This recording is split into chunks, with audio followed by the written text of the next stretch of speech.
Jesus cannot live, the Lord cannot live a full life in you until this self dies. O wretched man that I am, Paul writes, who shall deliver me from the body of this death? I think we need to go back to the beginning. When God created man, He gave him a choice. The choice was Jesus or self, the tree of life or the knowledge of good and evil.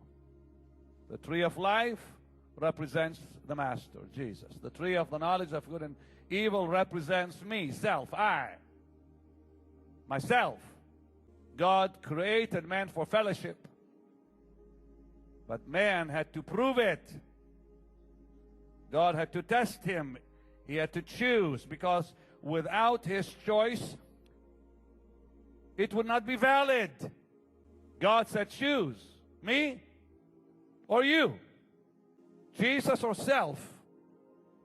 I created you for fellowship, Adam, but our fellowship would not become valid and real unless you choose me or yourself. And so here it is.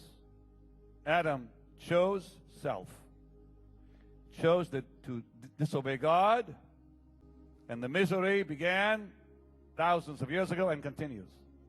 Ladies and gentlemen, I want to tell you something. You are going to experience that there's a world out there that the Bible talks about that's very, very real. Because Romans 8:8 says, so then they that are in the flesh cannot please God. And you must understand that this flesh, called self, cannot be saved. This flesh, this self, cannot be improved. I've discovered that the flesh is not dead. The flesh is simply crucified, but alive. At any moment, it can come off that cross. Every one of you sitting here tonight must understand what you're dealing with, what you're fighting with.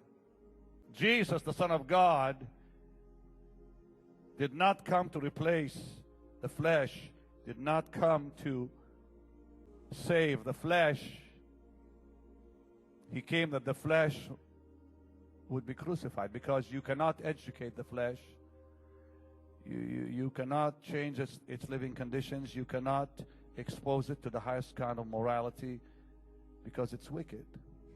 The Bible tells us in Jeremiah 17 that the flesh is wicked, desperately wicked.